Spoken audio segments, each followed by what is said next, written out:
الحمد لله نحمده ونستعينه ونستغفره ونؤمن به ونتوكل عليه ونعوذ بالله من شرور أنفسنا ومن سيئات أعمالنا من يهده الله فلا مضل له ومن يضلله فلا هادي له ونشهد أن لا إله إلا الله وحده لا شريك له ونشهد أن سيدنا وحبيبنا وشفيعنا وسندنا محمدا عبده ورسوله صلى الله تعالى عليه وعلى آله وأصحابه وبارك وسلم تسليما كثيرا كثيرا.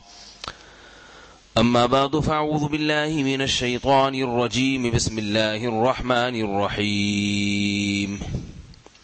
يا أيها الذين آمنوا ادخلوا في السلم كافة ولا تتبعوا خطوات الشيطان إنه لكم عدو مبين. وقال النبي صلى الله عليه وسلم الكيس من دان نفسه وعمل لما بعد الموت. قرآن مجید کی ایک آیت اور رسول اللہ صلی اللہ علیہ وسلم کی ایک حدیث پڑھی ہے. دعا ہے اللہ تعالیٰ صحیح طرح سے بات کہنے کی، سننے کی، سمجھنے کی اور پھر عمل کی توفیق عطا فرمائے. آج ارادہ یہ ہوا ہے کہ خطبے میں جو احادیث پڑھتا ہوں عام طور پر جمعہ کے دن، ان احادیث کا ترجمہ اور کچھ تھوڑی سی ان کی تشریح بیان ہو جائے. ایک حدیث تو میں اکثر یہ پڑھتا ہوں، الکیس من دان نفسہ وعمل لما بعد الموت. جو لوگ بیان سنتے ہیں ان کو پتہ ہے کہ یہ اکثر پڑھتا ہوں میں. مطلب سمجھ میں آئے یا نہ آئے لیکن یہ الفاظ تو ذہن نشیں ہو گئے ہوں گے. اور جب نماز سے پہلے عربی میں خطبہ پڑھتا ہوں تو اس میں دو حدیثیں عام طور پر پڑھتا ہوں. ایک تو حضرت عبداللہ ابن عباس رضی اللہ عنہما سے مروی، کنت خلف النبی صلی اللہ علیہ وسلم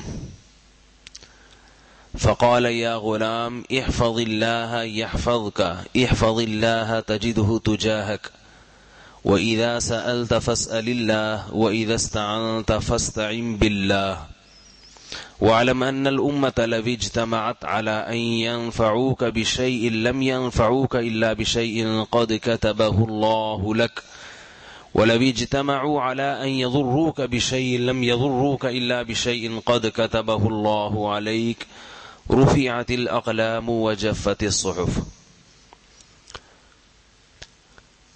یہ حدیث بھی عام طور پر خطبے میں پڑھتا ہوں. اور ایک اور حدیث ہے، اگر ان دو سے فارغ ہو گیا تو انشاءاللہ وہ بھی سنا دوں گا، ورنہ آپ کہیں گے آج تو پورا عربی میں بیان شروع کر دیا انہوں نے. یہ جو حدیث ہے الکیس من دان نفسہ وعمل لما بعد الموت، عربی میں کیس کہتے عقل کو، اور کیس کہتے ہیں عقل مند، عقل والا.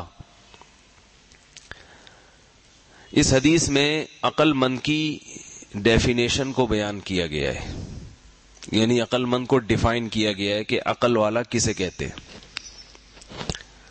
ہر آدمی کو عقل مند بننے کا شوق ہے. کیا خیال ہے بھائی، شوق ہے یا نہیں ہے؟ یہ بے وقوفی ٹھیک ہے. ہر آدمی کو شوق ہے کہ میری عقل بڑھ جائے. عقل کی دو قسمیں ہیں، ایک تو بادام کھانے سے عقل تیز ہوتی ہے. ایک قسم یہ ہے کہ بادام جب آپ کھائیں گے تو عقل کیا ہوگی؟ تیز ہوگی. دماغ میں خشکی ہو جاتی ہے بعض دفعہ، یا کوئی دماغ پہ چوٹ ایسی لگ گئی کہ بادام کھانے کے باوجود آپ میں عقل ختم ہو گئی، جسے پاگل کہتے ہیں، مجنون دیوانے ٹائپ کے لوگ ہوتے ہیں. یہاں یہ والی عقل مراد نہیں ہے. یہاں عقل مراد ہے عقل والے کام.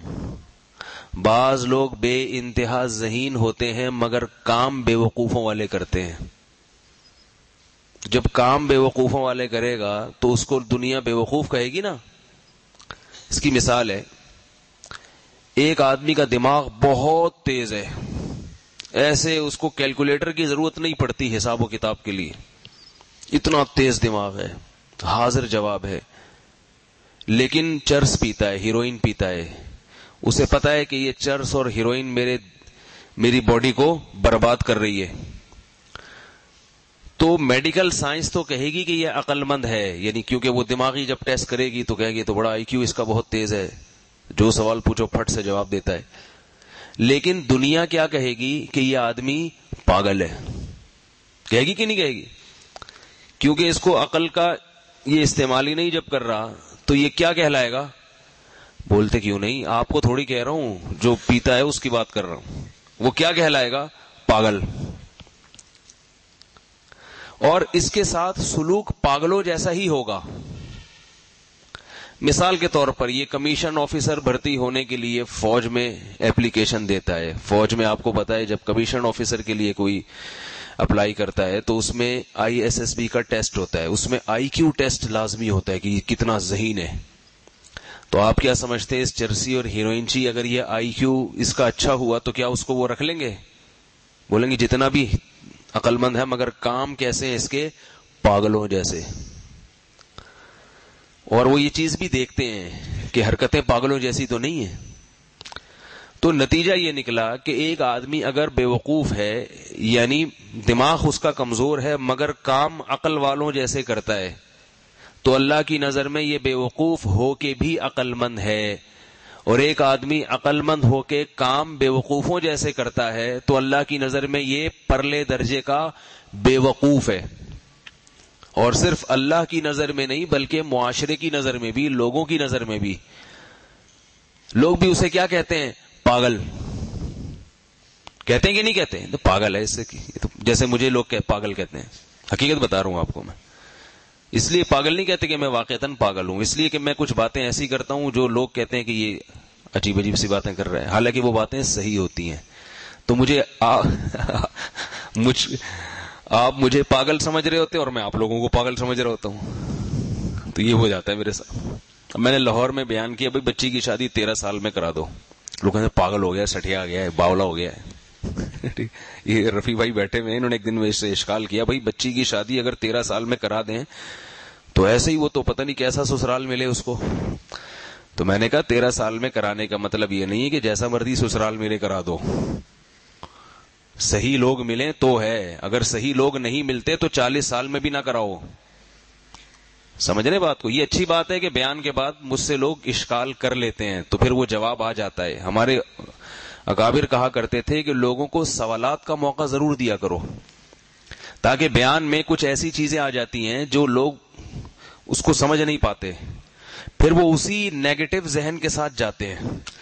پھر وہ سمجھتے ہیں پھر وہ ایک ذہن بنا لیتے ہیں کہ مولوی صاحب نے جو بات کی ہے یہ معاشرے میں چل نہیں سکتی، لہذا مولوی صاحب کیا ہیں؟ پاگل ہیں. اور جب ہماری قوم کا ذہن یہ ہے کہ جب کسی کی ایک بات کو وہ غلط سمجھتے ہیں تو باقی باتوں سے بھی اعتماد ختم کر دیتے ہیں. یہ خود پاگل ہونے کی دلیل ہے. بھئی ایک آدمی اگر ایک بات غلط کہہ رہا ہے تو اس کا یہ مطلب تھوڑی ہے کہ وہ ساری باتیں ہی غلط کہتا ہے، یہ تھوڑی مطلب ہے. اور سب سے اہم بات یہ ہے کسی کی ایک بات پر آپ کو اشکال ہے تو اس میں پوچھیں اس کو. تو میں نے کوشش کی کہ میں جمعے میں پھر یہ لوگوں کو موقع دوں کہ اب آپ سوال پوچھیں، لیکن اتنا جمعے کے دن یہ عملی طور پر یہ بڑا مشکل ہے. اس کا طریقہ یہ ہے کہ بیان میں آپ کو کوئی اعتراض ہو، کوئی اشکال ہو تو مجھے پھر پرچی پکڑا دیا کریں. تو میں دعا کے وقت میں جب ہم سلام پھیرتے ہیں تو وہ پھر میں اس کی وضاحت کر دوں گا. اس بیان میں نہ ہوئی اگلے بیان میں وضاحت کر دیں گے. کوشش تو ہوگی کہ جس بیان پر اشکال ہوا ہے اسی میں وضاحت ہو جائے. اور اس اشکال پر مجھے خوشی اس لیے ہوتی ہے کہ یہ اشکال آپ کی طرف سے آنا اس کی علامت ہے کہ آپ پاگل نہیں ہیں. کیونکہ اشکالات اسی کو ہوتے ہیں جس میں عقل ہوتی ہے.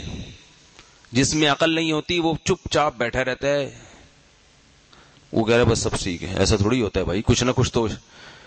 لیکن اشکال ہونا چاہیے، خام خواہ کی باتیں نہ ہو، ٹائم ضائع نہ ہو.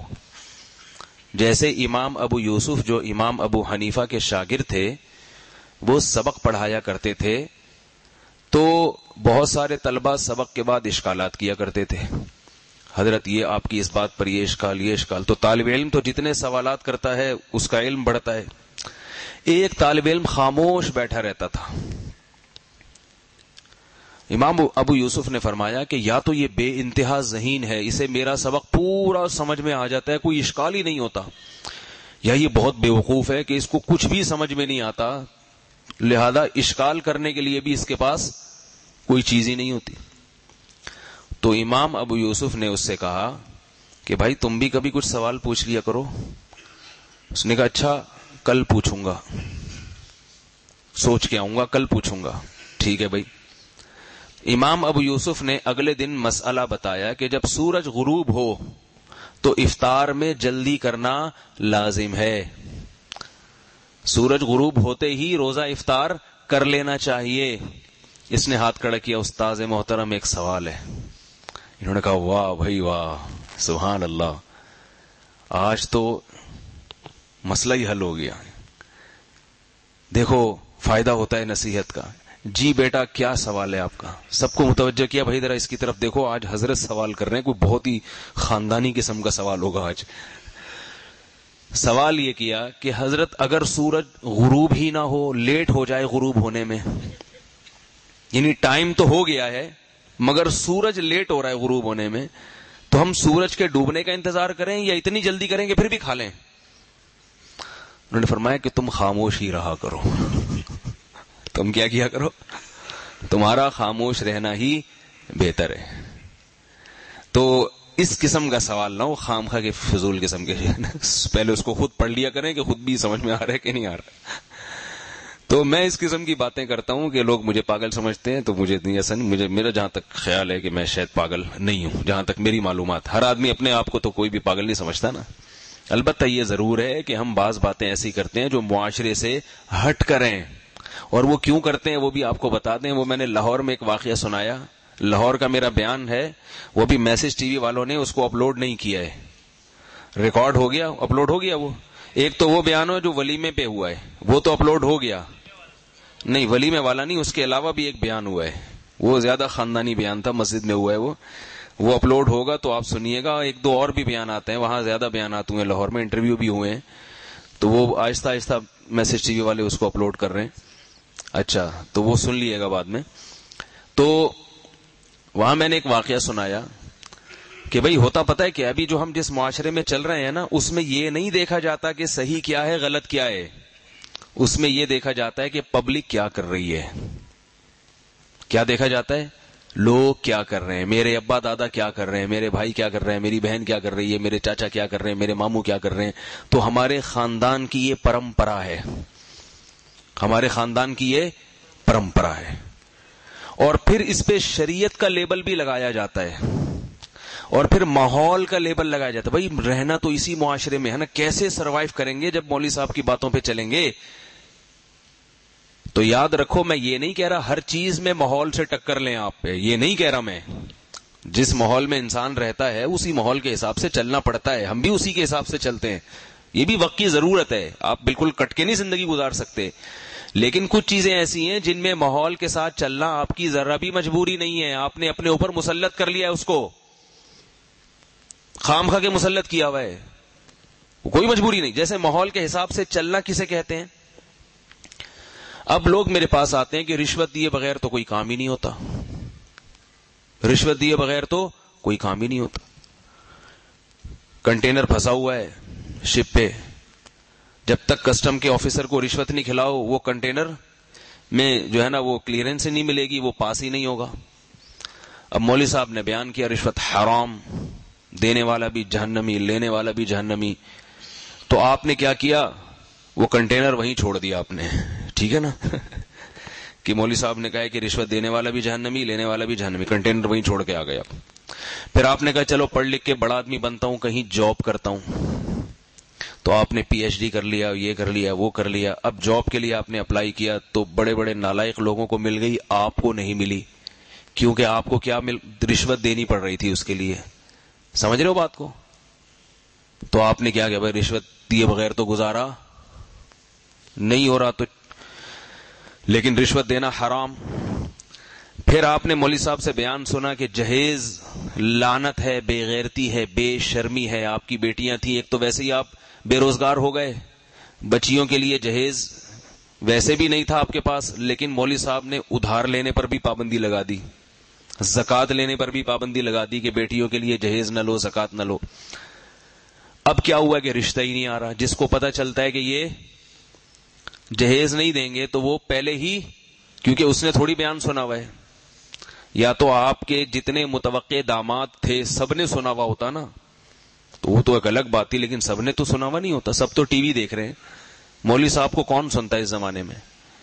اور پھر مولاناز کی بھی بہت ساری قسمیں ہیں, کوئی کچھ عجیب عجیب سی باتیں بھی کر رہے ہیں جس سے دین سے لوگ قریب آنے کے اور دور ہو رہے ہیں. تو آپ نے کیا کیا, اور ایک بیٹی کا رشتہ اتفاق سے آ گیا جہیز کے بغیر. جب اس بچی کی شادی ہوئی ہے تو تانے سسرال میں اس کو اتنے ملے, اتنے تانے ملے کہ تمہارے ابا نے جب خود جہیز لیا تھا اس وقت ان کو کسی کا بیان سمجھ میں نہیں آیا ہے. بھائی نہیں آ رہی بات سمجھ میں؟ ٹھیک ہے, اپنی بیٹی کے بارے میں آ گیا تو اتنے تانے ملے اس لڑکی کو کہ اس کو طلاق ہو گئی. تو تھوڑے دنوں میں ایسا آدمی, نتیجہ کیا نکلے گا کہ وہ علماء سے ہی بدگمان ہو جائے گا, بولے گا بھائی یہ باتیں صرف ممبر پہ اچھی لگتی ہیں, معاشرے میں یہ باتیں چلنے والی نہیں ہیں. اس لیے اچھا بھلا کسٹم میں جاب کر رہا, وہ میری بزنس ہو رہا تھا, میرے چائنا سے کنٹینر آ رہے تھے لیپ ٹاپ کے, اور پتہ نہیں کیا کیا آ رہا تھا. میرے سارے دوست وہ سارے جو ہے نا وہ ان کو نو آبجیکشن سرٹیفکیٹ مل گیا, اور ہم جناب وہیں کے وہیں ہیں. تو یہ اس کی وجہ یہ ہے کہ آپ نے یہ فرق نہیں کیا کہ کہاں ماحول آپ کو اجازت دیتا ہے, شریعت اجازت دیتی ہے ماحول کا ساتھ دینے کی, اور کہاں اجازت نہیں دیتی. اگر آپ کسی صاحب علم سے رابطہ کرتے تو وہ آپ کو بتا دیتا. فقہا نے لکھا ہے کہ ظلم سے ایک ہے کسی پہ ظلم کرنا, ایک ہے اپنے اوپر سے ظلم کو دفع کرنا. ظلم کرنے کے لیے رشوت لینا حرام ہے. کسی اور کا حق بنتا تھا, آپ نے پیسے دے کے اپنی ٹانگ اڑا دی وہاں پہ, یہ حرام ہے, کیونکہ رشوت کا مقصد یہی ہوتا ہے. لیکن ایک ہے کہ اپنے آپ کو ظلم سے بچانے کے لیے آپ کا حق ہے آپ تجارت کریں پوری دنیا سے. وہ جو وہاں پر کسٹم والا آپ کباب میں ہڈی بنا ہوا ہے, تو اس کے منہ میں جب تک ہڈی نہیں ڈالی جائے گی وہ آپ کو تمیز کے ساتھ تجارت نہیں کرنے دے گا. تو آپ کسی بھی مفتی سے پوچھ لیں پوری دنیا میں, وہ یہ کہے گا بھائی ایسی مجبوری میں آپ کے لیے رشوت دینا جائز ہے, لینا بہرحال جائز, اس پر لازم ہے کہ وہ نہ لے. آپ اس لیے دے رہے ہیں کہ آپ مجبور ہیں, ظلم سے بچنے کے لیے دے رہے ہیں. جب ہندوستان اور پاکستان کی علیحدگی ہوئی ہے تو ہماری دادی کی بہن, یعنی ہماری ہی دادی لگی نا, وہ اپنا واقعہ سناتی تھی کہ میں آ رہی تھی اپنے بیٹے کو لے کے, وہ بیٹا بھی ان کا معذور تھا, چھوٹا تھا. تو کیا ہوا ہے کہ راستے میں روک لیا, سکھ کھڑے ہوئے تھے, وہ رشوت مانگے بغیر آگے جانے نہیں دے رہے تھے. ورنہ نتیجہ کیا نکلتا, سکھوں سے کوئی اچھی توقع کی امید کی جا سکتی ہے؟ کہتے ہیں میرے پاس جتنے پیسے تھے میں نے دے دیے ان کو. یہ بھی تو رشوت ہے نا, اس کا حق تھوڑی بنتا ہے. لیکن کیا کوئی مفتی یہ فتویٰ دے سکتا ہے کہ آپ کے لیے اس وقت رشوت دینا حرام تھا؟ اس کا مطلب پھر عزت بھی داؤ پہ لگ گئی, اور کچھ پتہ نہیں کہ یہ قتل کرتے ہیں, کیا کرتے ہیں, عزت کو اچھالتے ہیں. اس وقت تو وہ ان کی عمر بھی زیادہ نہیں تھی, ظاہر ہے جب ہماری دادی تھیں تو اس وقت تو جوان ہی ہوں گی نا وہ. تو جیسے عورت اپنی عزت کی, اپنی آبرو کی حفاظت کے لیے حرام خوروں کو پیسے کھلا سکتی ہے, تو اسی طرح آپ اپنے مال کو بچانے کے لیے بھی حرام خوروں کو پیسے کھلا سکتے ہیں. کوشش کیا کریں نہ کھلائیں, لیکن جہاں بات اٹک جائے گی وہاں کھلانا پڑے گا. تو ہم ماحول کے خلاف چلنے کی ایسی باتیں نہیں کرتے جو آپ کو معاشرے میں چلنے ہی نہ. اسی طرح جہیز یقیناً ایک لعنت ہے, یقیناً ایک لعنت ہے, اس میں کوئی شبہ نہیں ہے. لیکن اس لعنت سے اجتناب کرنا یہ فرض کس کا بنتا ہے؟ لڑکے کا, کہ وہ کہے کہ مجھے نہیں چاہیے. لڑکی والے مجبور ہوتے ہیں, ان کو ڈر ہوتا ہے کہ اگر ہم نے اپنے دامادوں کا منہ بند نہ کیا, سسرال کا منہ بند نہ کیا, تو یہ کیا کریں گے, ساری زندگی تانے دیتے رہیں گے. تو 2-4 ہڈیاں ان کے منہ میں ڈال دو بچی کے تحفظ کے لیے.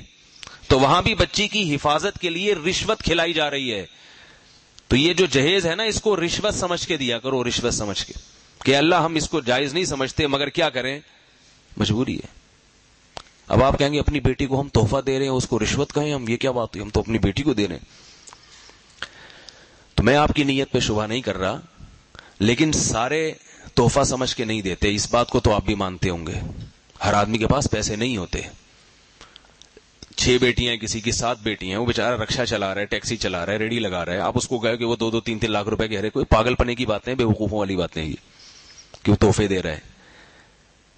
لیکن کچھ یقیناً تحفے کی نیت سے بھی دیتے ہیں، مگر ایک چیز معاشرے میں جب اس کا غلط استعمال زیادہ ہے تو جو صحیح استعمال کر رہے ہیں نا ان کو بھی وقتی طور پر منع کیا جائے گا، تاکہ یہ رسم کیا ہو، ختم ہو جائے۔ آپ نے اپنی بچی کو تحفہ دینا ہے اس وقت نہ دیں، بولے تاکہ یہ جہیز کی رسم ختم ہو، غریب آدمی کے لیے اپنی بیٹیوں کی شادی آسان ہو جائے، رخصت کر دیں، بعد میں باپ ہے، آپ کی بیٹی، آپ ساری زندگی، میں تو کہتا ہوں صرف بیٹی کو نہیں داماد کو بھی کھلاؤ بھائی، اگر وہ اچھا نیک داماد نکلا ہے اس کو بھی کھلاؤ بھائی، داماد بھی تو بیٹوں ہی کی طرح ہوتا ہے۔ کاش ہمارے سسروں کو یہ باتیں سمجھ میں آ جائیں، میرے جو سسرز ہیں اور الحمدللہ وہ ایسے ہی ہیں، بیٹا سمجھتے ہیں لیکن اور زیادہ سمجھنا شروع کر دیں تو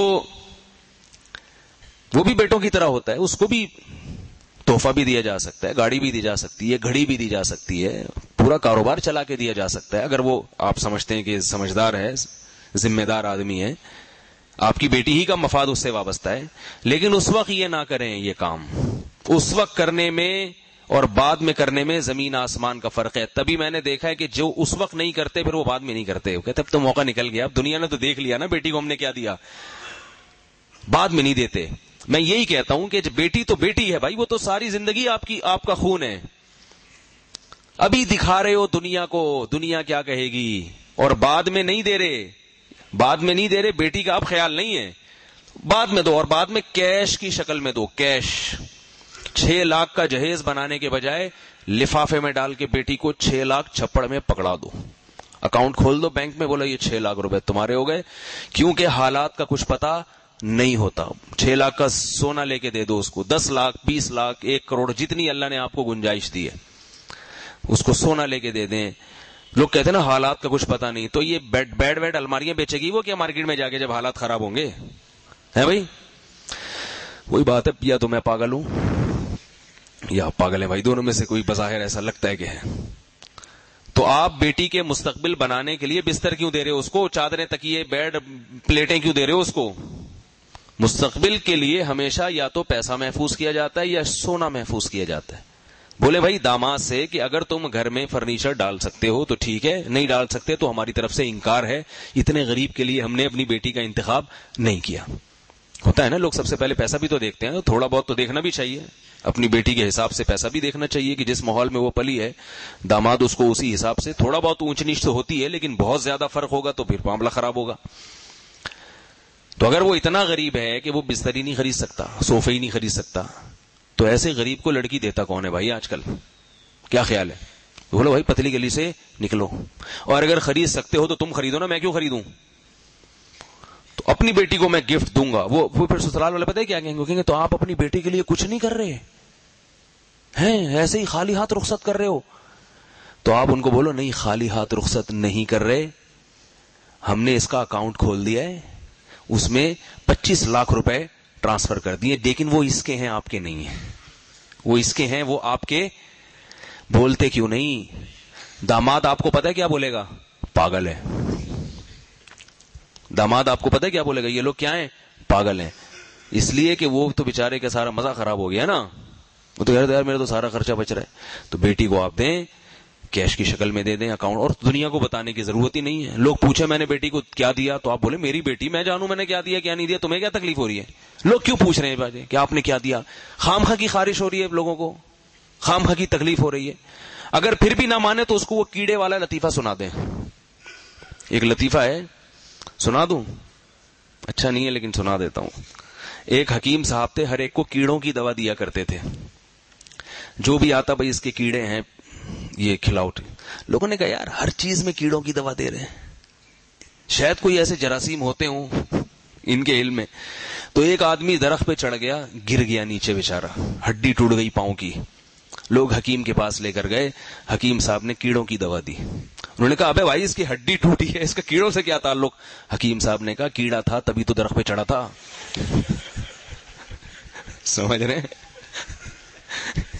جب تک یہ کیڑے ختم نہیں ہوں گے یہ درخت پہ چڑھتا رہے گا, الٹے الٹے کام کرتا رہے گا. ابھی تو بچے چڑھتے ہیں درختوں پہ, تو سمجھدار آدمی ہے, کوئی پھل توڑنا ہے تو یہیں سے ڈنڈا لو اور وہیں سے توڑ دو, درخت پہ چڑھنے کی کیا ضرورت ہے؟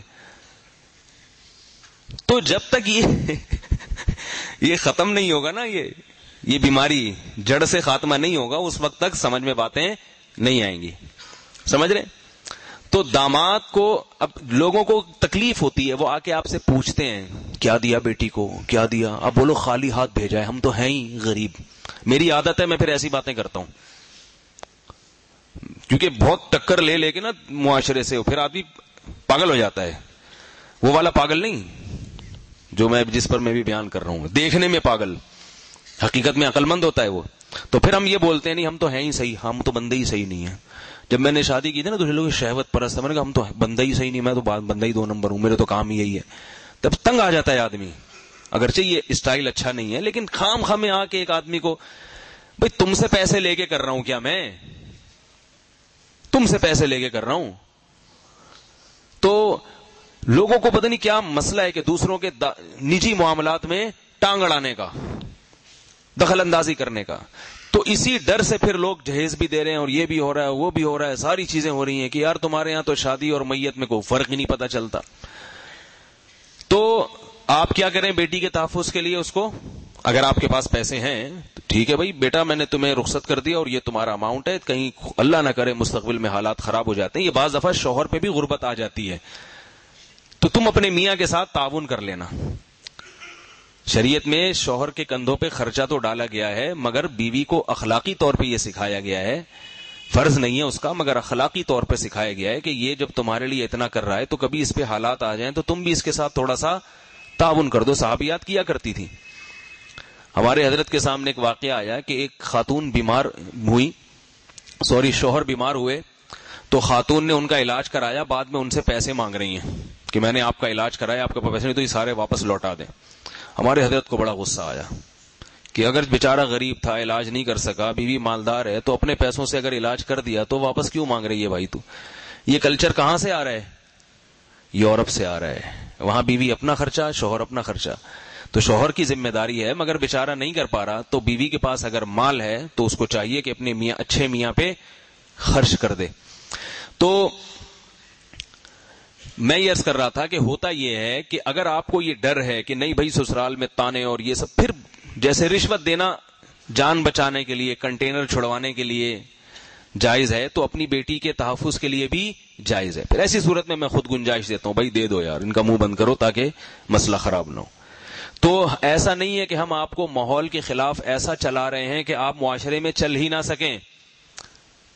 جہاں شریعت نے گنجائش دی ہے, فقہاء نے بتایا ہے, وہاں ہم بھی اجازت دیتے ہیں. لیکن بعض چیزیں ایسی ہیں جہاں شریعت آپ کو اجازت نہیں دیتی, اور جب شریعت اجازت نہیں دے رہی تو پھر یہ کہنا غلط ہے کہ میں معاشرے سے ٹکر نہیں لے سکتا, کیونکہ اللہ نے فرمایا لا یکلف اللہ نفسا الا وسعها, اللہ کبھی ایسی بات کا حکم نہیں دے سکتا جس کی تم میں استطاعت نہ ہو. اب اس آیت کے بھی 2 مطلب ہیں.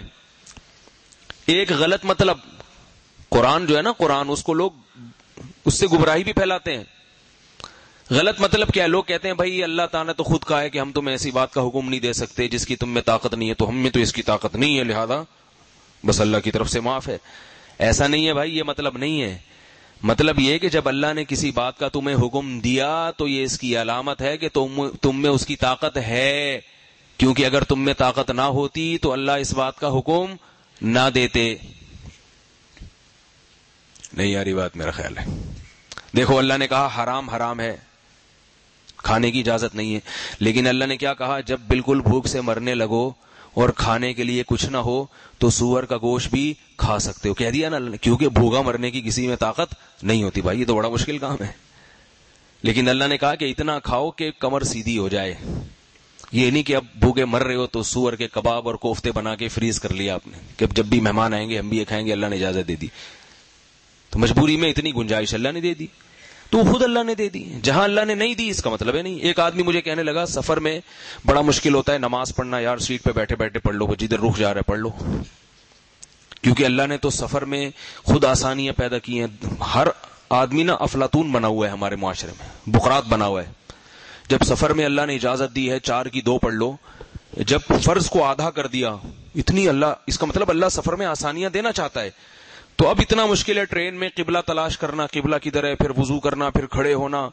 اور پھر علماء تو یہ کہتے ہیں 2 آدمی ہیں تو جماعت بھی کرائیں. وہ اگر جنگل میں ٹرین گزر رہی ہے, اذان کہیں قریب میں نہیں تو اذان بھی دے دیں. اور وہ شرم آ رہی ہے اذان کیسے دیں بھائی, یہ تو بڑا مشکل ہے. تو سفر ہے مولوی صاحب, چلتا ہے. فرض نماز کھڑے ہو کے پڑھنا ضروری, قبلہ رخ ہونا ضروری. تو ٹرین میں قبلے کا پتہ چل جاتا ہے. کھڑکی سے دیکھو, مسجدیں اللہ کا شکر ہے اسلامی ملک میں رہتے ہیں, ہر 2 قدم کے بعد ایک مسجد نظر آئے گی آپ کو, اس سے قبلہ پتہ چل جاتا ہے. اور ویسے بھی اندازہ ہوتا ہے کہ اب ٹرین ہماری مشرق سے مغرب جا رہی ہے, شمال سے جنوب جا رہی ہے. اس سے بھی پاکستان میں قبلہ مغرب کی طرف ہے جہاں سورج غروب ہوتا ہے. یہ سب چیزیں تھوڑا دماغ لڑاؤ گے. اگر کوئی آپ کو کہے نا کہ اگر تم نے بتا دیا قبلہ کس طرف ہے تو میں 500 روپے دوں گا, پھر دیکھو سب بتائیں گے, آگے سب بتائیں گے. جس کو کچھ نہیں پتا نا وہ بھی, کافر بھی آگے بتائے گا آپ کو. جو بیت اللہ جانتا ہی نہیں وہ بھی بتائے گا بھائی ادھر ہے, ٹھیک ہے. وہ فون کرے گا, ادھر ادھر رابطے کرے گا, بھائی ذرا بتاؤ کتنے ڈگری پر ہے پاکستان میں.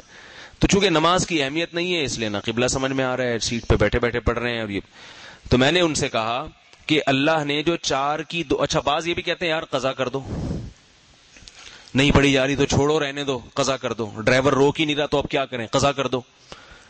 تو میں نے ان سے یہ کہا کہ اللہ نے جو ہر بات کو صحیح رخ سے سوچو گے تو سمجھ میں آئے گی, الٹا سوچو گے تو اللہ نے 4 کی 2 اس لیے کر دی ہیں کہ تاکہ اب کسی کے پاس ان 2 کو قضا کرنے کا آپشن ختم ہو جائے. 4 مشکل تھیں تو اللہ کہے گا کہ میں نے 2 اس لیے کی تھیں کہ اب ان کو قضا نہیں کرنا, تاکہ تمہارے پاس نماز چھوڑنے کے جتنے آزار تھے کہ اللہ بڑی لمبی تھی 4 رکعتیں, ٹرین جانے کا خطرہ تھا, یوں تھا, پبلک کھڑی ہوئی تھی, لائن لگا کے ہم کیسے رکوع کرتے, سجدہ کرتے, راستہ روک کے ہم نماز پڑھ رہے ہیں تو بڑا مشکل ہو جائے گا. تو اللہ کہیں گے میں نے 4 کی 2 اس لیے کی کہ تم یہ باتیں نہ کر سکو, یہ عذر نہ پیش کر سکو, اسی لیے تو آسانی کر دی تاکہ نماز کو قضا ہونے سے بچایا جا سکے. اگر قضا کرنے کا آپشن ہوتا تو اللہ کہتے 4 کی 2 کر لو یا نہ بھی پڑھو تو بھی ٹھیک ہے, بلکہ 4 کی 2 نہ کرو, 4 پڑھو, اگر نہیں پڑھ سکتے 4 تو چھوڑ دو. تو یہ اللہ نے تخفیف اسی لیے کی ہے. ہاں ڈرائیور نہیں روک رہا, آپ اس کے سر پہ چڑھ جائیں, کھڑے ہو جائیں جا کے, بھائی تو روک. اور مسئلہ پتہ ہے کیا, کیوں نہیں روکتا؟ ایک اکیلا آدمی پوری بس میں کھڑا ہو کے ڈرائیور سے لڑ رہا ہوتا ہے, باقی بہت سارے اور بھی نمازی ہوتے ہیں مگر وہ کھڑے نہیں ہوتے, کیونکہ ان کو کسی کو قضاء حاجت کا تقاضا ہوتا نا, پھر کھڑا ہو جاتا وہ آ کے.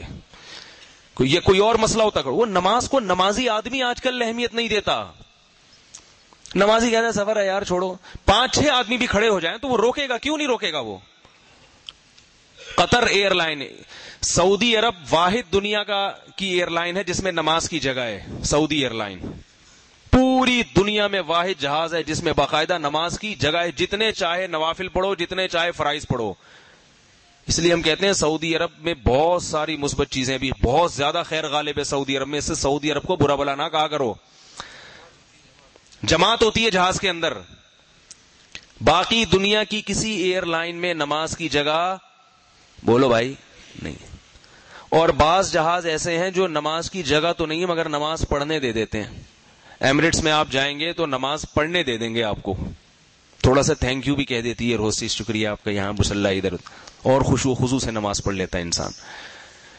لیکن ایمریٹس کے علاوہ آپ کسی اور جہاز میں جائیں تو نماز ہی نہیں پڑھنے دیتے, پڑھنے ہی نہیں دے رہے. ابھی ہمارے ایک دوست ہیں, وہ قطر ایئر لائن میں آ رہے تھے, میں نے بھی پڈا کیا قطر ایئر لائن میں نماز کے لیے. میرا خیال یہ تھا کہ جب فجر کا وقت ہوگا, یہاں تو سارے عربی لوگ بیٹھے ہوئے ہیں, عرب تو نماز کبھی چھوڑتے ہی نہیں ہے. ظہر مغرب انہوں نے چھوڑی تو میں یہ سمجھ رہا تھا کہ وہ جمع کر کے پڑھتے ہیں, تو چلو ان کے فقہ میں جائز ہے, وہ اکٹھی پڑھ لیں گے. لیکن فجر میں تو اپنے ہی وقت پہ پڑھنی ہے نا, سارے لیٹے ہوئے ہیں. ارے یہ کیا ہو گیا بھائی, میں حیران کہ یہ کیوں نہیں پڑھ رہے. سارے عربی بھی نہیں تھے اس میں, پاکستانی بھی بہت زیادہ تھے, لیکن قطر ایئر لائن ہے تو اصل میں اس میں عرب سفر کرتے ہیں زیادہ. پتہ چلا کہ سفر میں نماز کے معاملے میں پوری قوم برابر ہے, اللہ ماشاء اللہ. پھر مجھے یہ خیال آیا کہ عرب لوگ جو ہیں زیادہ, وہ نماز بچانے کے لیے پھر قطر ایئر لائن میں شاید سفر ہی نہیں کرتے ہوں گے. یہ اچھی تعویل کر لی, وہ سعودی ایئر لائن میں کرتے ہوں گے. میں جا کے لڑا اس سے, نہیں پڑھنے دی اس نے کہا مجھے میری جاب ختم ہو جائے گی. اسی پھڈے بازی میں بالآخر وہ اتنا, جہاز میں جب آپ مغرب سے مشرق کی طرف آ رہے ہوتے ہیں تو ایسے ٹائم پیدا ہوتا ہے اور ایسے, کیونکہ آپ اسی سمت میں جا رہے ہیں جہاں سورج نکل رہا ہے. حتی الامکان پڈے بازی کی نہیں پڑھنے دی. پھر شریعت میں آپ کو گنجائش ہے کہ آپ سیٹ پہ بیٹھ کے پڑھ لیں, ایسی مجبوری میں. پھر میں نے پڑھ تو لی, پھر اس کو لوٹائی بھی دوبارہ. ہمارے اسی دنوں میں ایک دوست قطر ایئر لائن سے آئے, انہوں نے اپنا واقعہ سنایا. پھر مجھے بڑا افسوس ہوا. میں نے کہا بس اے اللہ, یہ آخری غلطی ہوئی, اب نہیں کروں گا یہ غلطی.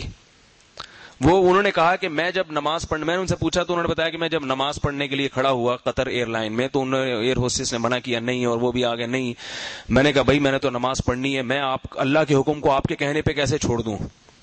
اس نے کہا آپ چھوڑ دیں, میری جاب جائے گی, میرے ساتھ یہ ہو جائے گا, وہ ہو جائے گا. کہہ رہے میں لڑتا رہا, مجھے پرمیشن دو. اس نے کہا نہیں پرمیشن نہیں ہے, بالکل الاؤ نہیں ہے. تو کہہ رہے میں نے سوچا کہ میں نے اسے کہا ٹھیک ہے میں بغیر پرمیشن کے پڑھوں گا. میں کیا کروں گا؟ کہتے ہیں میں نے سوچا کہ زیادہ سے زیادہ ہتکڑی ڈال دیں گے نا جہاز میں, جب آپ کوئی کام خلاف قانون کرتے ہیں تو ہتکڑی ڈال کے پولیس کے حوالے کر دیتے ہیں ایئرپورٹ پہ, وہ سمجھ رہے ہو. تو میں نے کہا زیادہ سے زیادہ یہی ہوگا نا. پولیس بھی تو مسلمان ہے, کوئی خدا نخواستہ بم کا کیس تھوڑی بنے گا.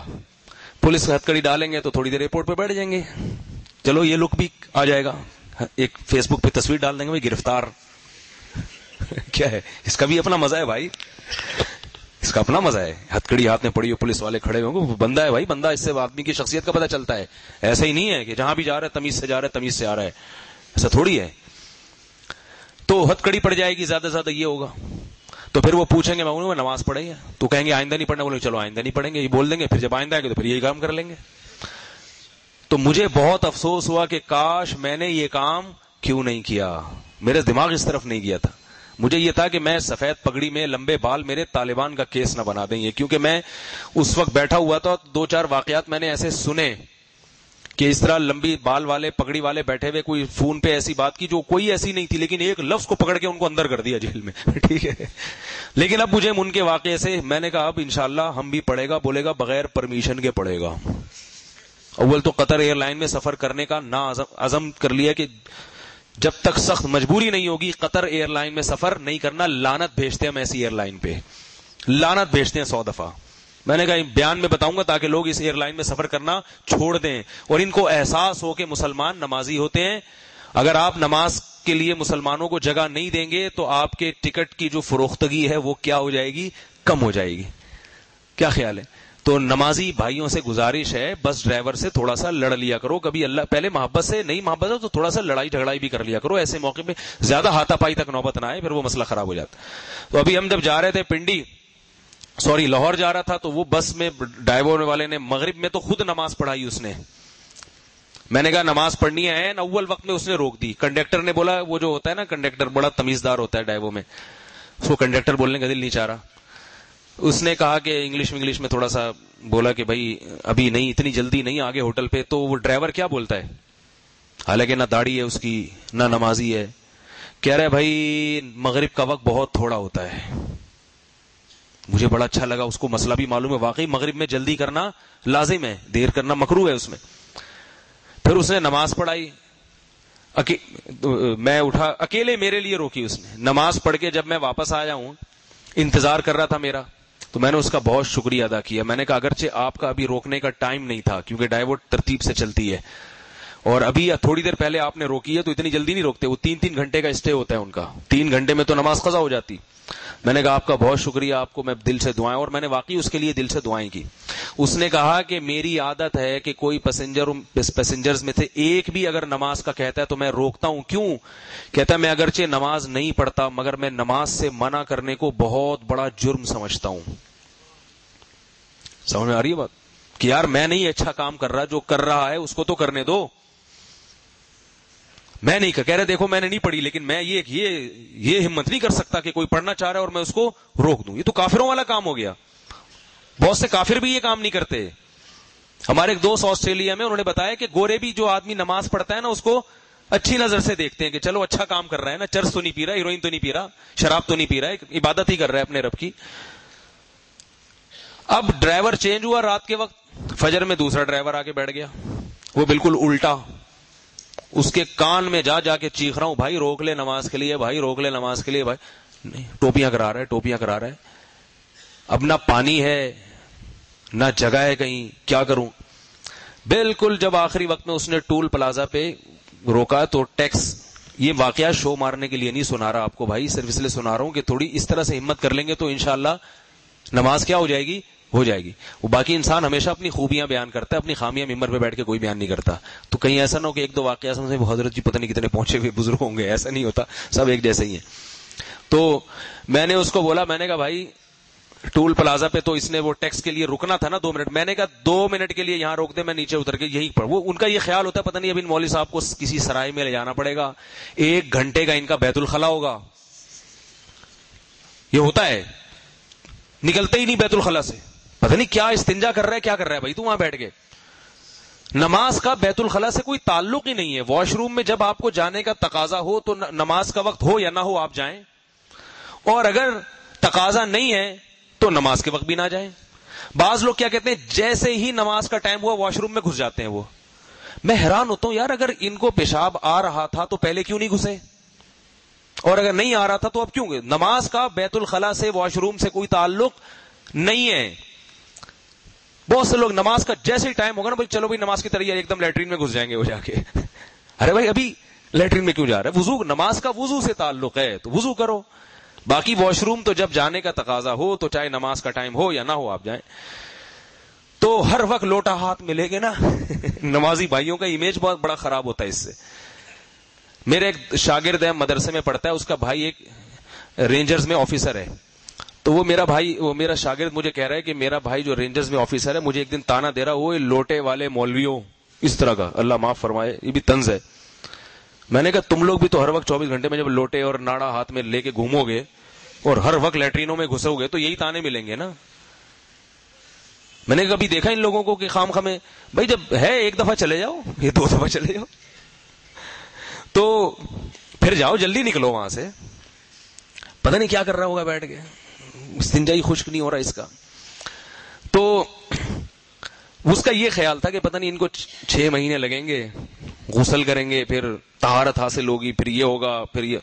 میں نے کہا بھائی ادھر روک لے، 2 فرض پڑھنے ہیں بھائی، 2 فرض پڑھنے ہیں. ادھر مٹی ہے، یہیں تیمم کر کے پڑھ لوں گا، پانی تو دور دور تک نظر نہیں آ رہا. تو میں وہیں بس جلدی سے رکوائی، وہ اس نے پھر روک دی، وہ تو روکنی تھی. جیسے ہی میں نیچے اترا میں نے وہیں اندازہ لگایا بھائی مغرب ادھر کو ہوگا، تو مٹی میں تیمم کر کے 2 رکعت سڑک پہ کھڑے کھڑے پڑی ہیں. تو جیسے ہی میں پڑھ رہا ہوں تو گاؤں کا علاقہ تھا، 2-3 خاندانی کتوں کے بھونکنے کی آواز آئی. میں سمجھا کسی اور پہ بھونک رہے ہیں، بعد میں پتا چلا کہ وہ مجھ پہ بھونک رہے ہیں. اب میرے لیے سلام پھیرنا مشکل ہو گیا. میں نے کہا ابھی تو یہ نماز، اور میرے بہت قریب آ گئے تھے وہ، میں نے کہا ابھی تو شاید یہ نماز کے احترام میں کچھ نہیں کہہ رہے، لیکن جیسی، کیونکہ جب ایسے جانور جب حملہ کرنے کے موڈ میں آپ ہلو تو وہ اور حرکت میں آتا ہے. میں نے کہا یہ تو نماز فجر میں تہجد کا ثواب مل رہا ہے بھائی، نماز فجر کی اور ثواب تہجد کا. یہ تو بڑی مہنگی پڑ گئی نماز. اتنے لمبے لمبے گاؤں دیہاتوں کے تو کتے آپ کو پتا ہے. اب وہ بھونک رہا ہے، میرے بالکل قریب آ رہا ہے. خیر میں نے کہا بھائی جو ہوگا وہ تو جو مقدر میں ہے وہ تو ہوگا، اگر کاٹنا ہوگا تو میرے مشورے سے یہ کاٹنا ختم نہیں کریں گے، جو ہے سو ہے. تو میں کھڑا ہو گیا وہاں پہ. میں نے کہا بھائی ہلوں گا تو پھر یہ کہیں حملہ نہ کر دیں. تو میں نے ان کو پیار وار کیا، لیکن مجھے سمجھ میں نہیں آئی بات. لیکن اللہ کا شکر ہے وہ صرف بھونکنے والے تھے، کاٹنے والے نہیں تھے. وہ میرے قریب آتے پاؤں کے، پھر پیچھے ہٹ جاتے. تو میں نے 1 دفعہ پیچھے ہٹے، میں سمجھ گیا کہ یہ بھونکنے والے ہیں، کاٹنے والے نہیں ہیں. کیونکہ اگر ان میں کاٹنے کا ہوتا تو اتنا بھونکتے نہیں، کاٹ پیٹ کے جا چکے ہوتے. وہ لطیفہ سنا ہے نا، ایک آدمی کے گھر میں ایک مہمان آیا، تو مہمان کا کتا، میزبان کا کتا اس مہمان کو دیکھ کے بھونکنے لگا، بہت زیادہ بھونکنے لگا. تو مہمان بیچارہ کانپنے لگا. تو میزبان نے کہا کہ بھائی ڈرو نہیں، آپ نے یہ مسئلہ نہیں سنی ہے کہ بھونکنے والے کتے کاٹتے نہیں ہیں؟ تو کہتے میں نے تو سنی ہے، لیکن پتہ نہیں آپ کے کتے نے بھی سنی ہے کہ نہیں سنی ہے. مجھے تو یہ بات معلوم ہے کہ بھونکنے والے کتے کاٹتے نہیں ہیں، لیکن آپ کے کتے کو بھی یہ بات معلوم ہے یا نہیں؟ تو مجھے یہ لطیفہ بھی یاد آ رہا تھا اس وقت کہ پتہ نہیں ان کتوں کو بھی پتا ہے کہ بھونکنے سے جو بھونکتے ہیں وہ کاٹتے نہیں ہیں۔ خیر وہ پھر کوئی ٹول پلازا پہ کوئی بندہ بیٹھا ہوا تھا، اس نے ان کتوں کو بھگایا۔ تو بتانے کا مقصد یہ بھائی نماز کی حفاظت کیا کرو۔ پھر بھی اگر ڈرائیور نہیں روک رہا، مجبوری آپ نے لڑکے بھی دیکھ لی ہے، پھر انتہائی آخری درجے میں ہے کہ آپ سیٹ پہ بیٹھے بیٹھے پڑھ لیں۔ ٹرین میں تو نہیں، ٹرین میں تو کھڑے ہونے کی جگہ ہوتی ہے، بس میں بعض دفعہ جگہ نہیں ہوتی۔ اگر بس کا رخ قبلے کی طرف ہے تو پھر دونوں سیٹوں کے درمیان کھڑے ہو کے نماز پڑھیں آپ۔ بہت مشکل ہے سمجھانا، اگر گرنے کا خطرہ نہ ہو، اگر قیام میں گرنے کا خطرہ نہیں ہے۔ اور اگر گرنے کا خطرہ ہے تو پہلا ہے کہ آپ سیٹ کو پکڑ لیں۔ نماز میں ہاتھ باندھنا فرض تھوڑی ہے، سیٹ کو پکڑ کے نماز پڑھ لیں۔ سب کچھ ہو جاتا ہے اگر انسان کرنا چاہے۔ ٹرین میں 2 سیٹوں کے درمیان نماز پڑھی، قبلہ بالکل سامنے تھا، یعنی ایک سیٹ کے قریب آپ کھڑے ہوں تو سامنے سردے کی جگہ نہیں ہے۔ ایک صاحب آئے کہنے لگے یہاں نماز نہیں ہو سکتی ہے، تو جگہ ہی نہیں ہے۔ تو میں نے کہا ابھی پڑھ کے دکھاتا ہوں، جگہ مل جائے گی آپ کو، دیکھو میں پڑھوں گا، کیونکہ اس طرف لوگ گزر رہے ہیں بہت ہیں، بار بار ڈسٹرب ہوتے ہیں۔ میں نے کہا ابھی ہم پڑھیں گے۔ تو میں قیام میں کھڑا ہو گیا۔ جب رکوع بھی ہو جاتا ہے آرام سے، سردے میں مسئلہ ہوتا ہے تو بھائی سردے میں اس طرح سے نہ جاؤ، پہلے ایسے ہی سیدھا سیدھا آ کے زمین پہ بیٹھ گئے، سیٹ کے نیچے سر رکھ دیا۔ جب سیٹ کے نیچے کوئی چیز گر جاتی ہے تو وہ اٹھانے کے لیے بھی تو گھستے ہیں نا آپ، یہ تھوڑی کہتے ہیں جگہ ہی نہیں ہے لہذا میں نہیں اٹھا رہا۔ اس کے لیے کوئی اسپیشل سائنسدان بلوانے پڑیں گے یا انجینئر بلوانے پڑیں گے جو سیٹ کے نیچے سے کنگھا نکال۔ بھائی سیٹ کے نیچے جب کنگھا نکالنے کے لیے آپ جھک سکتے ہو تو سر ہی تو رکھنا ہے نا زمین پہ۔ کتنی آسان اللہ نے نماز بنا دی بھائی، سر زمین پہ رکھ لو اللہ کے سامنے، سبحان ربی الاعلیٰ کہہ لو، بس جہاں زمین ملتی ہے وہاں رکھ دو۔ کیسی خوبصورت حدیث ہے، نبی صلی اللہ علیہ وسلم نے فرمایا اللہ نے 7 چیزوں میں مجھے پچھلی امتوں پر، پچھلے نبیوں پر فضیلت دی ہے۔ 7 چیزیں اللہ نے مجھے ایسی دی ہیں جو کسی پیغمبر کو نہیں ملی ہیں۔ کیسا اللہ نے مجھے مقام دیا؟ اس میں ایک یہ کہ جعلت لی الارض کلھا مسجدا، پوری روئے زمین کو میرے لیے اللہ نے سجدہ گاہ بنا دیا ہے۔ پچھلی امتوں میں عبادت گاہ میں آ کے عبادت کرنی پڑتی تھی، کہیں اور عبادت قبول نہیں ہوتی۔ یہ ہمارے نبی کی عظمت ہے، ان کی شان ہے کہ اللہ نے ہمارے نبی کے طفیل ہمیں سڑک پہ سجدہ کرنے کی بھی اجازت دے دی، مٹی پہ سجدہ کرنے کی بھی اجازت دے دی، ٹرین کے فرش پہ سجدہ کرنے کی بھی اجازت دے دی، اور ہوائی جہاز میں سجدہ کرنے کی بھی اجازت دے دی۔ اب اس پروٹوکول سے، ان سہولتوں سے فائدہ اٹھاؤ بھائی، کیا خیال ہے؟ نہیں اٹھانا چاہیے کیا؟ اٹھا لو۔ ایک دفعہ ہم پنجاب سے آ رہے تھے تو رش بہت تھا حاجیوں کا، بھاولپور سے میں چڑھا ٹرین میں تو سردی بے انتہا تھی، دروازے کھڑکیاں سارے بند، فجر کا وقت تھا۔ جیسے ہی اندر گئے ہیں تو سیدھا کھڑے ہو گئے، سیٹ ویٹ کا کوئی تصور ہی نہیں، ایک دم اٹینشن، اتنا رش، لوگوں میں چپک گئے۔ فجر کا وقت ختم ہو رہا ہے تو بعض لوگوں نے کہا بھائی یہاں کیسے نماز ہوگی؟ میں نے کہا ایسے ہوگی، ابھی دیکھو وضو پہلے کر لیا تھا، میں نے کہا ایسے ہوگی، اب یوں کھڑے میں بالکل بت بن گئے نا سیدھا، اتنا رش ہے لوگوں کا۔ وہ پتہ نہیں بعد میں کیا ایڈجسٹ ہوا پھر آگے جا کے، لیکن اس وقت تو ٹرین جب چڑھتے ہیں نا تو نماز کا وقت بھی کم ہو رہا تھا، تو میں نے کہا ایسے ہوگی۔ بھائی نماز میں ہاتھ اٹھانا ضروری نہیں ہے، لیکن اتنا تو ہوتا ہے کہ آپ اٹھا لیں ہاتھ۔ تو قیام تو آسان ہے، قیام تو بلکہ نہیں بھی چاہیں گے تو قیام تو ہوگا آپ کا اتنے رش میں۔ قبلہ رخ کا مجھے تھوڑا سا اندازہ تھا، اور اگر کسی کو اندازہ نہ ہو تو فقہا کہتے ہیں تحری کرے، تحری، ایسے ہی دماغ پہ دباؤ ڈالے ادھر ہوگا تو پھر ادھر کر لے، اللہ نماز کو قبول کر لیں گے۔ تو کھڑے ہو گئے ایسے، جب رکوع کرنے کا ٹائم آئے تو پرابلم ہوئی، کوئی بات نہیں، میں نے کہا اگر میری کوئی چیز گر جاتی تو میں اٹھاتا کہ نہیں اٹھاتا؟ یوں سمجھو کہ میرے 1,00,000 روپے زمین پہ گر گئے، گڈی، تو میں یہ کہوں گا رش بہت ہے، کون اٹھائے گا، رہنے دو یار، کیا خیال ہے؟ تو ایسے ہی ہم جھک گئے، ٹھیک ہے نا۔ کنڈکٹروں سے عبرت حاصل کیا کرو، W11 کتنی بھری ہوئی ہو، کنڈکٹر پچھلے دروازے سے جاتا ہے اور اگلے دروازے سے اترتا ہے۔ کبھی اس نے کہا میرے لیے تو جگہ بچی نہیں ہے، میں جا رہا ہوں بھائی، جب پیسنجر کم ہوں گے مجھے فون کر کے بلا لینا؟ کبھی کہا کنڈکٹر نے ایسا؟ بہت مشکل ہے سمجھانا، کیا کریں بھائی، بس کھچا کھچ بھری ہوئی ہوتی ہے، پائیدان پہ بعض دفعہ انگلی رکھ کے سفر کرنا پڑتا ہے، پاؤں کی انگلیوں پہ لوگ کھڑے ہوئے ہوتے ہیں، جا رہے ہوتے ہیں. کنڈکٹر پچھلے دروازے سے نہ صرف یہ کہ گھستا ہے بلکہ اگلے سے نکلتا بھی ہے, اور دو کام اور بھی کرتا ہے, سب سے کرایہ بھی لے لیتا ہے وہ اس رش میں, اور اپنی جیب بچا بھی لیتا ہے. سب کی جیبیں کٹ رہی ہوتی ہیں مگر کنڈکٹر کی جیب نہیں کٹتی, کیونکہ وہ سنا ہے کاٹنے والوں کے اس سے تعلقات ہوتے ہیں جیب کتروں کے ساتھ, واللہ عالم, اللہ ہی بہتر جانتا ہے. تو اتنے سارے کام جب کنڈکٹر کر سکتا ہے اور سارا دن کرتا رہتا ہے تو ہم رش میں کھڑے ہو کر نماز کیوں نہیں پڑھ سکتے؟ البتہ یہ خطرہ ہے کہ بھائی جہاں سجدہ کریں گے وہاں لوگ جوتے لے کے نا, وہ گندی جگہ ہوتی ہے, تو ایک رومال بھی ساتھ رکھو, سجدے میں جاتے ہوئے وہ رومال بچھاؤ, اٹھتے ہوئے وہ رومال اٹھا لو اپنے ساتھ, اس پہ سجدہ کر لو, سب کچھ ہو سکتا ہے. تو کہنے کا مقصد یہ کہ دیکھو اسلام میں سب کچھ ہو سکتا ہے مگر نماز, بولو بھائی, نہیں چھوڑی جا سکتی. لا حظ فی الاسلام لمن ترک الصلاۃ, جس نے نماز چھوڑ دی اس کا اسلام میں کوئی حصہ نہیں ہے, کوئی حصہ نہیں ہے اس کا اسلام میں. اس لیے نمازوں کی حفاظت کریں.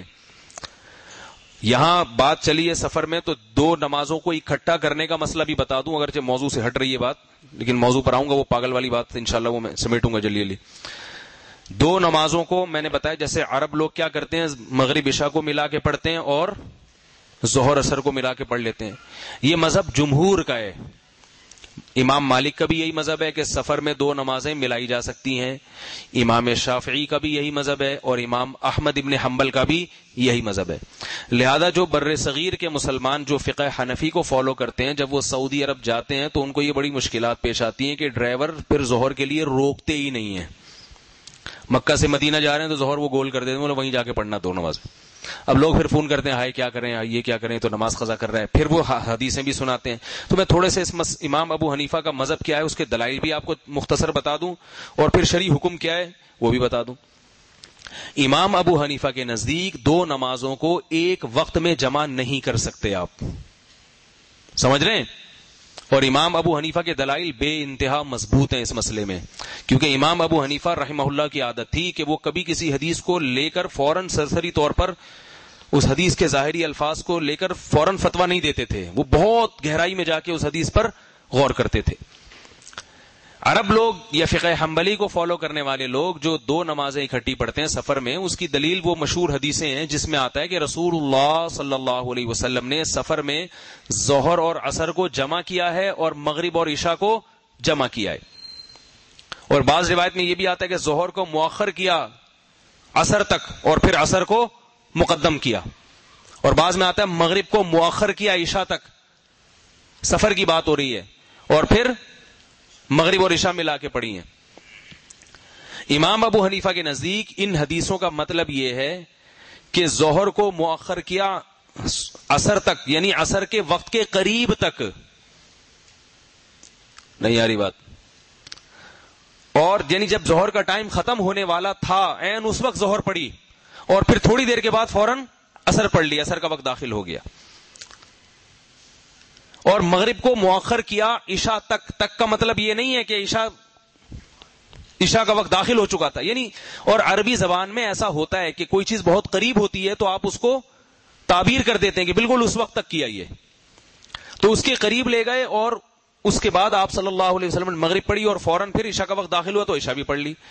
اس طرح ہم بھی جائز کہتے ہیں, سفر میں بیماری میں یہ جائز ہے, کیونکہ اس سے وضو بار بار نہیں کرنا پڑتا, نماز کے لیے بار بار اترنا نہیں پڑتا. اب اس کی دلیل کیا ہے؟ اس کی دلیل سب سے پہلے عبداللہ ابن مسعود رضی اللہ تعالیٰ عنہ کی حدیث ہے. عبداللہ بن مسعود رضی اللہ تعالیٰ عنہ, صحیح حدیث ہے. عبداللہ بن مسعود رضی اللہ تعالیٰ عنہ سفر اور حضر میں نبی کے ساتھی تھے. وہ فرماتے ہیں نبی صلی اللہ علیہ وسلم نے پوری زندگی میں کبھی بھی دو نمازوں کو ایک وقت میں نہیں پڑھا ہے, سوائے حج میں اور مزدلفہ میں فجر کو مقدم کیا. لیکن وہاں بھی مقدم کرنے کا مطلب خود عبداللہ بن مسعود اور دیگر صحابہ کے نزدیک یہ کہ عام جو وقت ہے نا فجر کا, اس سے مقدم کیا. لیکن عرفات میں آپ صلی اللہ علیہ وسلم نے دو نمازیں اکٹھی پڑھی ہیں, اس کے ہم بھی قائل ہیں کہ وہاں آپ ظہر اثر کو ملا سکتے ہیں ان شرائط کے ساتھ جو کتابوں میں لکھی ہوئی ہیں.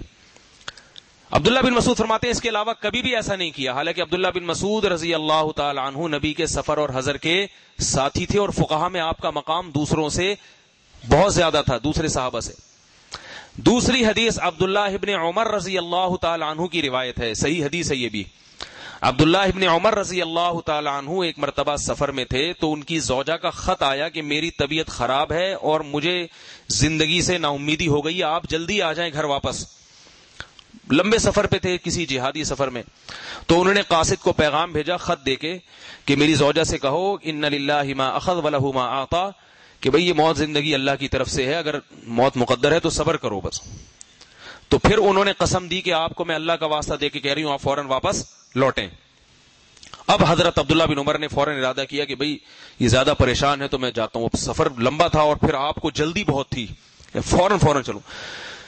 تو حدیث کے راوی کہتے ہیں کہ مغرب کی نماز کا وقت آیا تو ہم نے عبداللہ بن عمر کو یاد دلایا نماز پڑھ لیں، لیکن وہ جلدی میں تھے، نماز نہیں پڑھی انہوں نے، جا رہے ہیں۔ طحاوی میں شرح معانی الاثار میں یہ حدیث موجود ہے، یہاں تک کہ فرماتے ہیں کہ جب مغرب کا وقت ختم ہونے کے قریب ہو گیا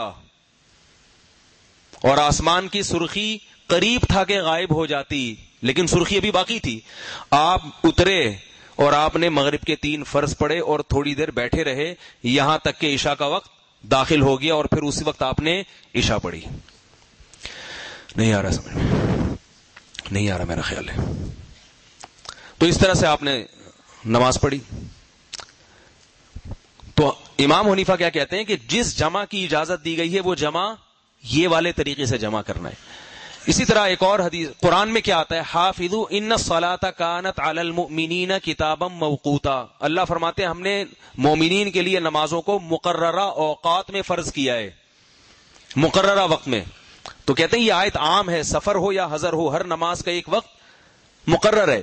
اور پھر خاص طور پہ عصر کے بارے میں قرآن میں کیا آتا ہے، حافظوا علی الصلوات والصلاۃ الوسطی، نمازوں کی حفاظت کرو خصوصاً درمیانی نماز کی۔ تو یہ آیت بھی سفر اور حضر دونوں کو شامل ہے کہ عصر کی نماز آپ قضا نہیں کر سکتے، نہ اس کو وقت سے پہلے پڑھ سکتے ہیں نہ اس کو وقت کے بعد، ظاہر سے پتہ چلتا ہے۔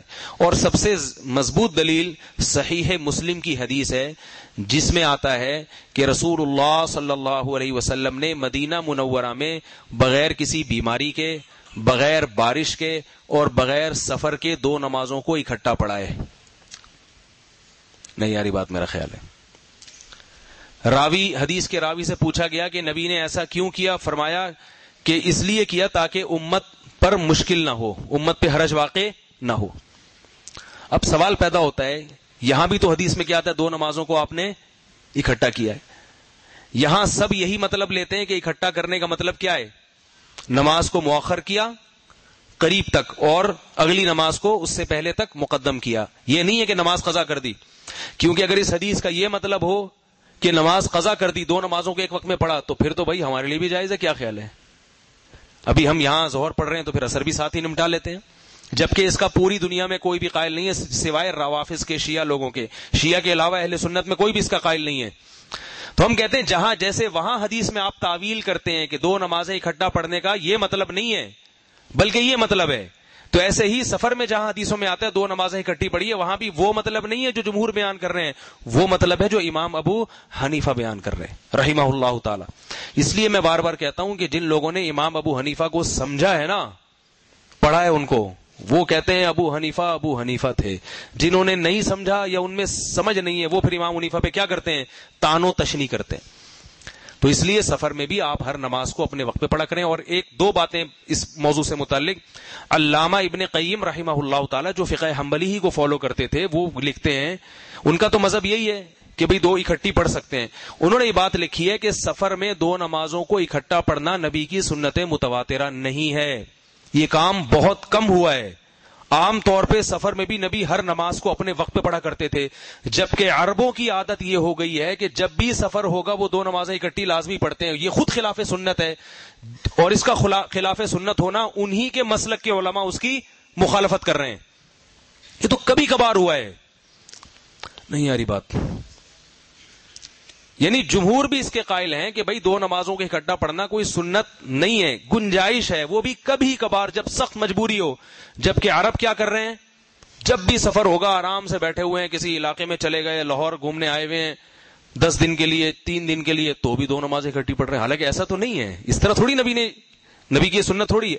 جبکہ 4 کی 2 پڑھنا یہ نبی کی سنت متواترہ ہے، یہ بھی علامہ ابن قیم لکھتے ہیں نبی صلی اللہ علیہ وسلم نے کبھی بھی پوری زندگی میں سفر میں 2 رکعتوں کو 4 نہیں پڑھا. آپ نے ظہر کی ہمیشہ 2 رکعتیں پڑھی ہیں, عشاء کی ہمیشہ 2 پڑھی ہیں. تو سفر میں نماز میں قصر کرنا یہ سنت متواترہ ہے, لیکن نماز کو جمع کرنا یہ سنت متواترہ نہیں, گنجائش ہے جو خلاف اولا ہے. آخری بات یہ کہ پھر سعودی عرب میں ہم کیا کریں, وہ تو روک ہی نہیں رہا نا. ارے بھائی مکہ سے مدینہ جا رہے ہیں, وہ ڈرائیور بیٹھا ہوا ہے, وہ کہہ رہا ہے وہ پشتو میں بھی ہوتے ہیں کچھ, وہ کہتے ہیں جائز, لیکن پٹھان روک لیتے ہیں, عرب نہیں روکتے, کیونکہ پٹھان تو فقہ حنفی کو فالو کرتے ہیں زیادہ تر, تو وہ نہیں روکتے عرب جو ہے نا. اب آپ ان کو یہ میرا بیان سنائیں گے تو ان کو سمجھ میں ہی نہیں آئے گا.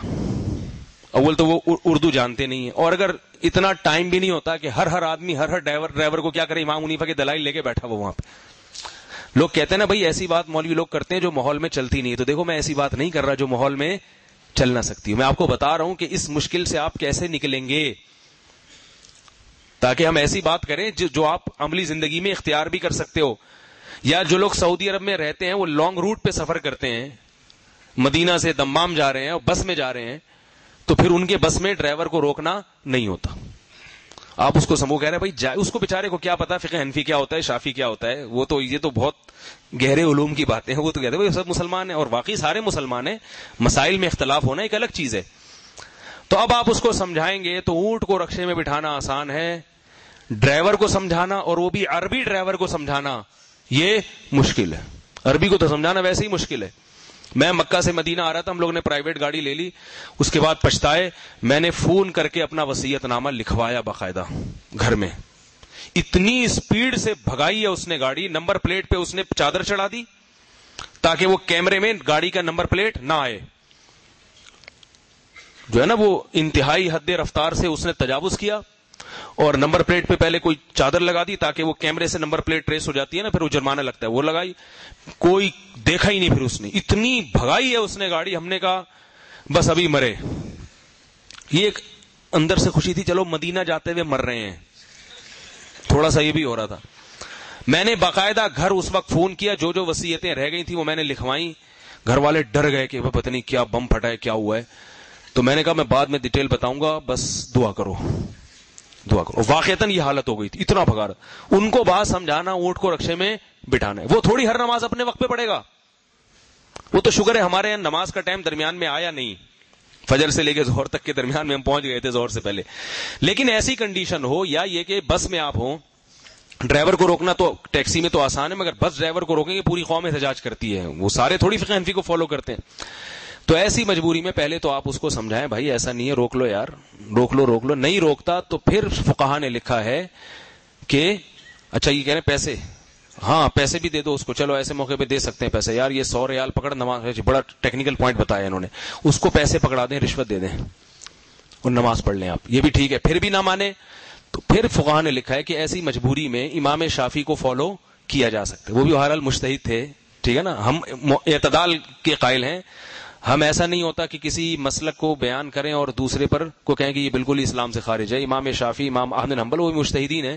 تو علماء نے لکھا ہے کہ ایسی صورت میں آپ کیا کر سکتے ہیں, پھر فقہ شافعی کو فالو کر سکتے ہیں. آپ کہیں اللہ میں اس مسئلے میں اس مجبوری کی بنیاد پر امام شافعی کے مسئلے پر عمل کر رہا ہوں, میں دلائل مجھے جو معلوم ہے وہ میری عقل کے مطابق یا الفلاحیہ مسجد کے امام کی عقل کے مطابق مجھے معلوم ہے, ٹھیک ہے نا, مجتہد سے میں آگے نہیں نکل سکتا. تو ایسی مجبوری میں آپ چاہے پاکستان ہو یا سعودی عرب ہو, کہیں بھی ہو جہاں بالکل ہی کوئی آپشن ہی نہیں ہے آپ کے پاس, تو آپ پھر یہ کام کر سکتے ہیں. اس میں افضل یہ ہے کہ سیٹ پہ بیٹھے بیٹھے پڑھ لیں اور پھر دوبارہ اس کو لوٹا لیں, ٹھیک ہے نا.